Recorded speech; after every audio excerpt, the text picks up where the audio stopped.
Blowing like the breeze, country roads sing. Hard to believe that John Denver died 25 years ago this week. The country rock singer died after the experimental plane he was piloting. Sometimes that's people's perception out of that kind of thing, but I don't think happy-go-lucky. I think optimist, positive to a fault, really looking on the bright side to a fault. I think that's true. For over 2 decades, John Denver was more than just a musician. He was the face of a generation's dreams, singing about sunshine, country roads, and mountain highs. His image was wholesome, sincere, and deeply American. But when his plane plunged into the waters near Monterey Bay in 1997, something didn't add up. Officially, the cause was chalked up to pilot error and the awkward mechanics of an experimental aircraft. But behind that tidy explanation was a darker, more tragic story of ignored warnings, ego, and an unraveling man. Denver, a licensed pilot who had already lost his flying privileges due to repeated DUIs, continued to take to the skies. In fact, by the time of his crash, he wasn't even legally allowed to fly, but he did anyway. The aircraft he was piloting, a Rutan Long-AZ, had an unusual design flaw. The fuel selector valve was placed behind the pilot's left shoulder, making it dangerously difficult to reach mid-flight. Denver ran out of fuel in one tank, and in trying to switch to the other, he likely lost control of the plane.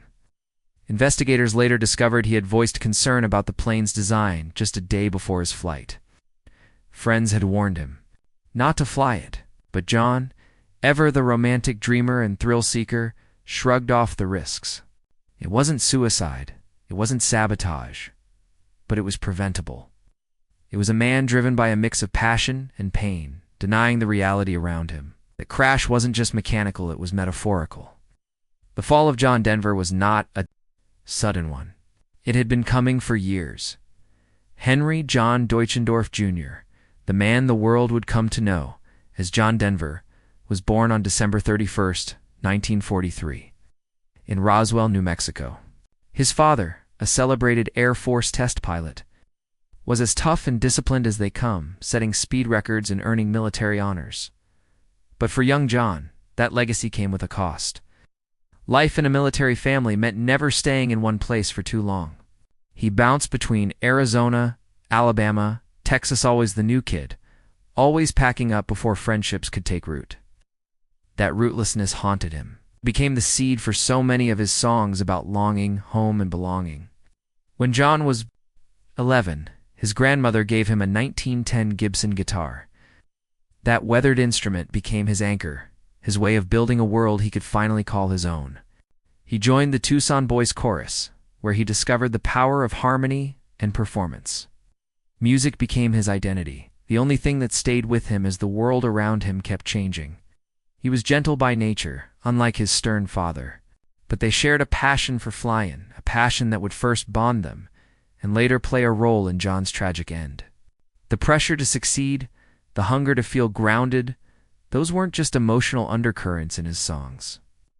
They were the story of his life, and they shaped every decision he made, from walking away from college to chasing a dream that seemed too fragile to touch, but John Denver touched it, and for a while turned to gold. When Denver moved to Los Angeles and changed his name to reflect his deep love for Colorado, it was more than a stage name. It was a transformation. In 1965, he was selected from over 200 singers to replace Chad Mitchell in the Chad Mitchell Trio. This was his foot in the door, his first real taste of national attention. He toured relentlessly, learning how to perform for crowds while honing his songwriting skills backstage. One of those songs, Leaving on a Jet Plane, would go on to become a massive hit for Peter, Paul and Mary in 1969, signaling that John wasn't just a singer, he was a storyteller with a unique voice. His solo breakthrough came in 1971 with Poems, Prayers and Promises, and the iconic Take Me Home. Country Roads. That song almost didn't succeed. Early pressings had audio issues, and radio stations were hesitant. But his manager pushed it, and slowly, the tune caught fire. By the end of the summer, it was a certified hit. What followed was a streak few artists could dream of. Rocky Mountain High, Sunshine on My Shoulders, Annie's Song, Thank God I'm A country boy, he was releasing hits back to back, all while maintaining his clean, heartfelt image. RCA Records couldn't believe their luck. John Denver wasn't just selling records, he was selling feelings. He made you believe in mountains, in sunlight, in peace. But behind the music, cracks had already started to form.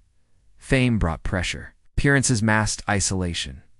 And while the world saw a man at the height of his success, the real John Denver was beginning to lose his grip.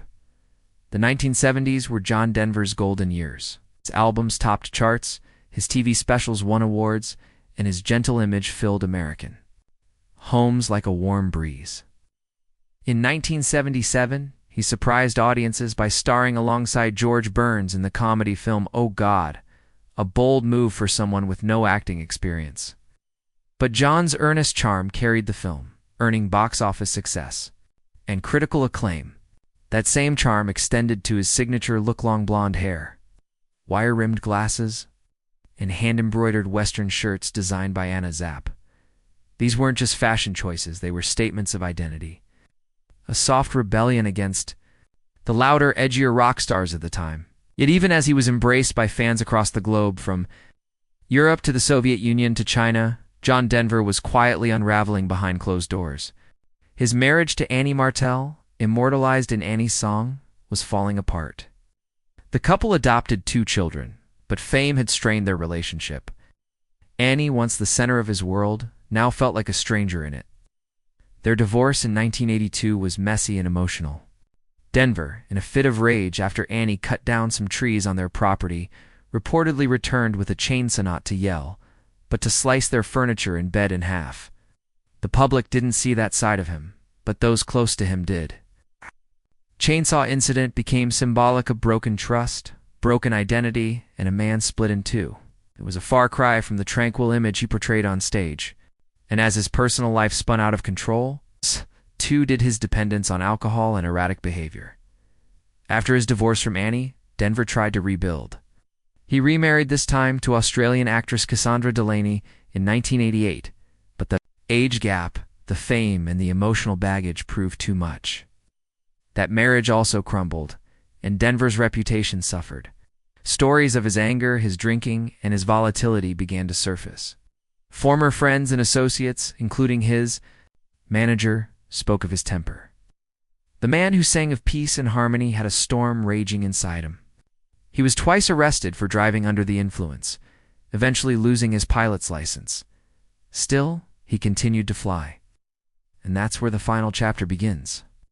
The plane he flew on October 12, 1997, was sleek and experimental, but it was never designed for someone to fly with one hand on the controls while twisting backward to reach a critical fuel switch. Denver knew this. He even commented on the awkward placement of the switch the day before his crash. Witnesses say he was in good spirits, but there was something else, something reckless in the air. When the plane went down off the California coast, it wasn't some tragic twist of fate. It was the culmination of years of denial, pain, and ignoring warnings, both mechanical and emotional. NTSB's report confirmed it. Pilot error, poor aircraft design, and a decision to fly when he wasn't supposed to. His death wasn't a mystery in the traditional sense. It wasn't about foul play. It was about a man who spent his whole life trying to feel free, and in the process, ran from the very things that could have saved him. What makes John Denver's story so haunting is that it reflects a quiet tragedy, the way a public life can hide a private unraveling. He wasn't a monster. He wasn't a saint. He was something far more fragile, human, gave the world joy, but often couldn't find peace himself. He fought for the environment, raised money for the hungry, and tried to use his fame for good. But he also battled demons, destroyed relationships, and made dangerous choices. In the end, the mystery isn't just how he died, it's how someone who brought so much light could live in so much shadow. His legacy is complicated but powerful. Songs still echo through canyons and classrooms, through state anthems and weddings. And maybe that's the final truth. John Denver's music gave voice to what so many couldn't say aloud: the longing for home, the hope of flight, and the quiet ache of being misunderstood. He soared for a time. Though he fell, what he left behind still flies. Fame never left John Denver alone. As his songs soared on charts and brought joy to millions, behind the scenes, his moods grew unpredictable, swinging wildly from tenderness to fury. What looked perfect on magazine covers and television specials was already unraveling in private. In May 1989, when Cassandra Delaney gave birth to their daughter Jessie, it should have been a joyful milestone. For John, it was an emotional roller coaster. He had long believed he couldn't have children due to a childhood illness that left him thinking he was sterile.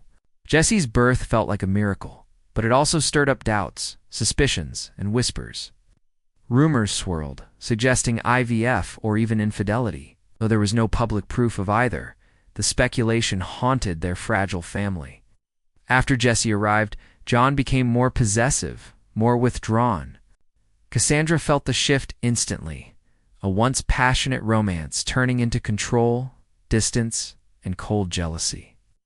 By 1996, Cassandra opened up to Australian Women's Weekly and revealed what fans never imagined: that the John Denver they adored was not the man she lived with. She said he had no real friends, that staff who worked around him lived in fear. Secretaries, assistants, even housekeepers. They would break down in tears and quit. She described a man whose gentle public image was a mask hiding years of rage, insecurity, and torment. Cassandra described years of emotional abuse. She spoke of his attempts to control everything: her appearance, her decisions, her movements, while drinking heavily and lashing out with sharp words and sudden silence. She had stayed quiet, hoping love would fix him, but it didn't. The weight of the relationship finally collapsed. In 1991, they separated, and by 1993, the divorce was final. But it was not peaceful. It turned into a vicious legal battle. John sued Cassandra for $3.3 million, accusing her of humiliating him and ruining his public reputation. Cassandra fought back fiercely, seeking custody of Jessie and painting a vivid picture of life with a man adored by millions, but feared by those who knew him best. In his 1994 autobiography, Take Me Home, Denver confirmed many of the rumors, shattering the clean-cut image that had defined his career.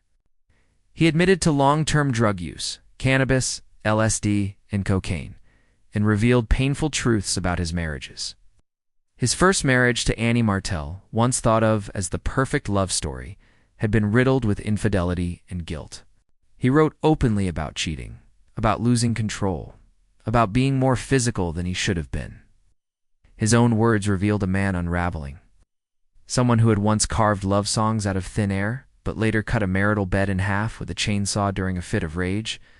Fans were stunned. For years, they had seen him as a gentle, peace-loving icon. Now they were confronted with a man who could be violent, unpredictable, and deeply conflicted. This wasn't a scandal meant to sell books. It was a confession, raw and unapologetic. And it marked the beginning of Denver's final, those turbulent years, where everything he had once counted on would begin to slip away. As the 1980s faded into the background, Denver found himself out of sync with the times. His gentle, folk country sound clashed with the bold, synthetic beats of MTV's rising pop stars. RCA, the label that had stood by him for 25 albums and watched him deliver 13 gold and 8 platinum records, had changed. In 1986, the company was sold to General Electric, and suddenly, the bottom line meant more than legacy. Denver's style was labeled outdated. Despite his past success and their long partnership, RCA dropped him like a footnote. His final RCA album, One World, had just been completed when he was let go. Believed a new contract was inevitable. Instead, he was cast aside in favor of trendier acts. It was a crushing blow. He said they had taken him for granted, that all the millions he'd brought them no longer mattered. Forced to continue independently, he began releasing new music on his own label, Windstar. It was a humbling moment, a reminder that in show business, no star shines forever. At the same time, Denver was facing another battle, one that would eventually cost him his life. Flying had long been his escape, his passion. With more than 2,700 logged hours and certifications in everything from gliders to Learjets.